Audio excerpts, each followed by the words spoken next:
SL, Heather Gillespie, Heather Cocosenza, coming in live for episode 5. Woo! So excited to be here with you guys for my 5th episode. Xavier's here. I am doing my makeup while I talk to you guys, so we're just going to talk it out. I'm prepping for a photo shoot, and in this time of my life, you have to understand that so far all we've talked about is the abuse that led me to where I am now. What you don't know is that I've always been on my own since a very young girl. I had my family available, like I could call and say, hi, how are you? I love you. I saw them for holidays. But for the most part, I've been on my own since I was a very young girl. At age 14, my mom sent me to this boot camp style school called Tranquility Bay. You guys may remember Paris Hilton doing a Provo Canyon campaign against these behavior modification programs for kids. She was actually sent to one as a child, so we've heard of these, kinds of schools in media. The one I went to was shut down for numerous counts of abuse on minors or negligence on minors.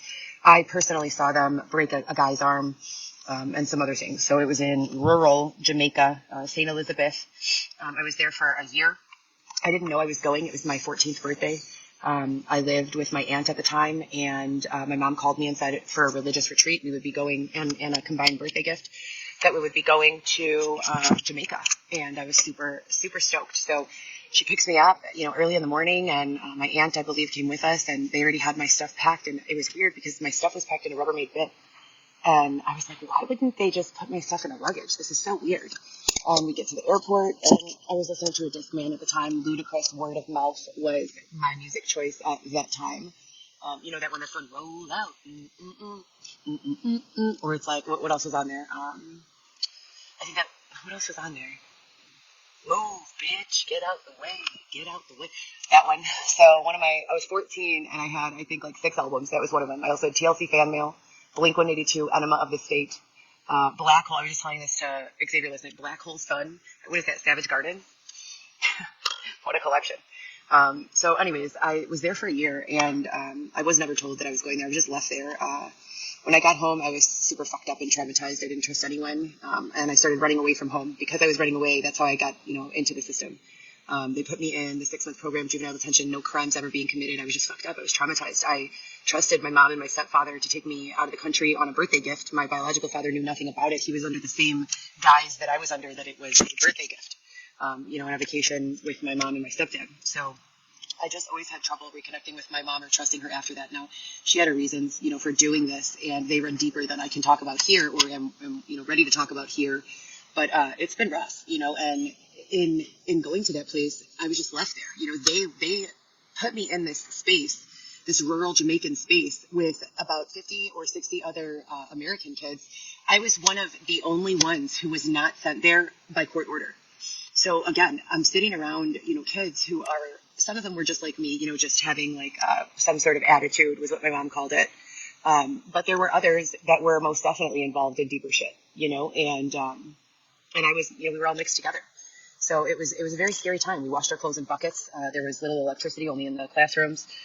If you were even caught looking at a line for even one moment, they charged you with what they called a violation called observation. No, not observation placement. It was called run plans. And you had to go to this little room called observation placement, where you laid on your stomach on the concrete all day, and night. And that was what you did for however many days they punished you with. You could get 4 days, you could get a week. That's what you did. You just laid there. And a girl jumped off of a balcony and killed herself from there. It was part of the WWASP schools, I think it's J.K. Levy, something like that. You guys can look it up. There's a lot of info about it on YouTube, Google, whatever. But that's how I ended up getting involved, because everyone says to me, how did you run away from a group home? How did you live in Naperville as a teenager? Why did you live in Wheaton as a teenager? Why did you live in Wisconsin as a teenager? Well, that's why. Because at 14 years old, I had a, quote, attitude, for reasons that I can't really discuss. Other than that, nothing criminal. I was sent to this boarding school, boot camp style place in Jamaica, St. Elizabeth, Jamaica, very expensive place. And my mom, was not rolling in dough. She went through a lot of things to get the funding together. She was under the impression it was a very good place, and it wasn't exactly what she thought. So I get home. I have no trust for my mother, for my stepfather. I run away from home over and over. I'm placed on juvenile probation with DuPage County. And I spent the rest of my adolescence from 14 until the time I aged out in the DuPage County Juvenile Detention Center, group homes, placement centers, et cetera, and so forth. They would never let me return to the home after that incident of running away. So at 18, I got my own place, and I've been on my own ever since then. And like I said before, I saw family for holidays. Other than that, I've never been homeless. So this is the first period of my life, and this comes, again, on the heels of this 5-year relationship with Dylan Smith. And at, the risk of sounding redundant, he had a deal with the state of Illinois that I was not involved in, other than to say, yes, I'll coordinate. Yes, I'll get a hold of his attorney. Yes, to the state's attorney. Yes, I'll call his mom. Yes, he wants to do the deal. I'll, set up a meeting for you guys. So I didn't really know the details, and it was my job to just sit back and trust my quote unquote husband. And he and his love, or whatever kind of weird corrupt shit was going on behind my back with him and the state of Illinois, and I don't even know who else. They, put me through hell, literal hell. Abuse, hell, and just a lot of fucked up shit. Sexual abuse, physical abuse. No one really stepped up, to help. And even at my most desperate, when I was screaming for help on all these recorded lines, telling him, like, I'm not safe, bad stuff is happening. I had a gun pulled on me. I had just a lot of things. It went from being an upscale, something that I could see myself doing as a career in an entertainment way, going on fancy dinners and going with doctors and bankers and, literary professionals and entertaining, intelligent conversation at beautiful places. That's what it was in the beginning. And after, about 6 months, it just turned into something incredibly different. So that's when I started, saying, I can't handle this. Like, I don't have the mental capacity to handle this, and I need help. And no one came. 3 years passed, and every day Dylan would say, babe, I'll be home soon, and you never have to work again. I'll take care of you, I promise. Everything's going to be okay. And that's kind of what held me together during those times, because it was absolutely terrifying. And I can't really get into everything I saw. But in later episodes and, another season, I'm going to format a lot of the stories and events that I did, experience in a way that I can communicate as a more, entertainment value. But in actuality, it's me offering what I can, which is my experience, my perspective, and, the things that I know. But yeah, so for everyone who's still confused about the relevance, there is no obsession. I'm most definitely not obsessed. I 100% want to move forward. It's just that I fought my whole life to be independent, to be safe, to have a safe home life. I got pregnant and had my first child at 19 years old and my second child at 21. I wasn't out barring it up, partying it up, none of that. I was 25, and those 3 have been my life the entire time and are still my life. And, most days the main and some days the only reason I can drag myself out of bed/tent in the morning.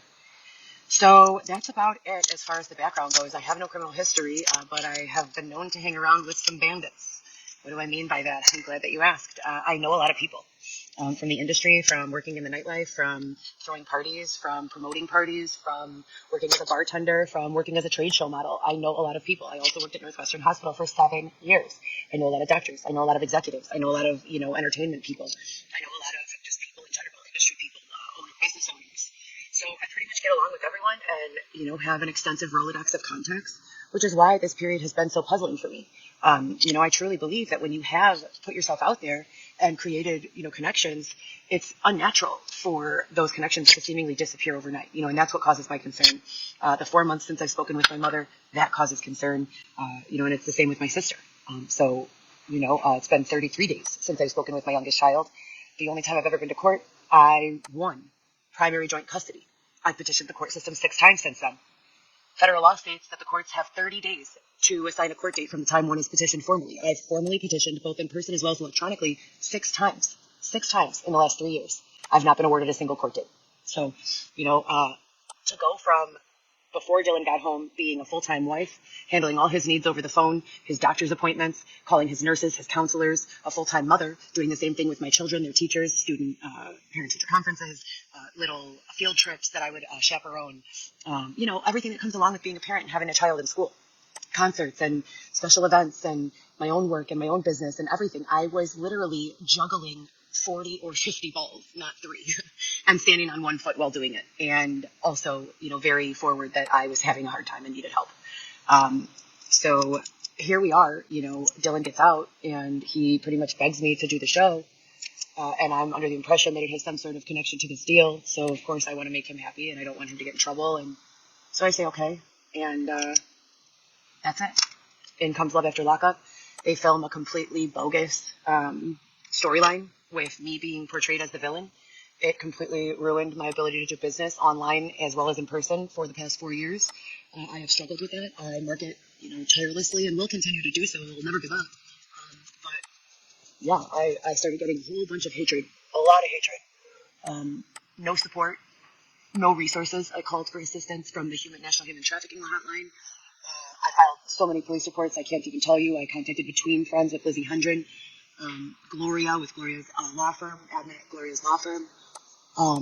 I did everything, and then some. I passed out flyers, and I still do. I printed off 1,000 business cards and passed them all out randomly. And I offer everything, every service. This production is fun for me. This is my hobby. This statement modeling, this doing these looks and these photo shoots and conveying articulations that I cannot articulate with verbiage, either with movements or emotions or visuals.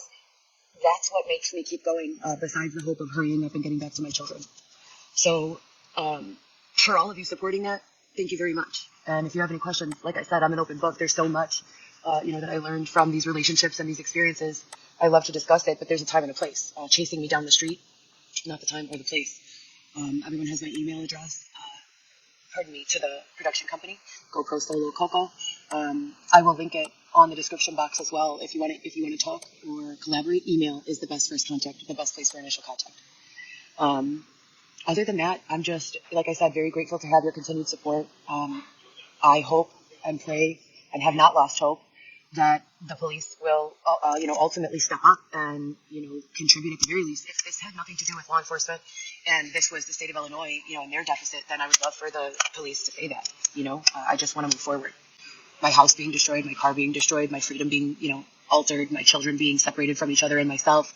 It's unacceptable and I need answers. So this is the Coco Show and I'm live from the Sheraton doing my makeup for a photo shoot.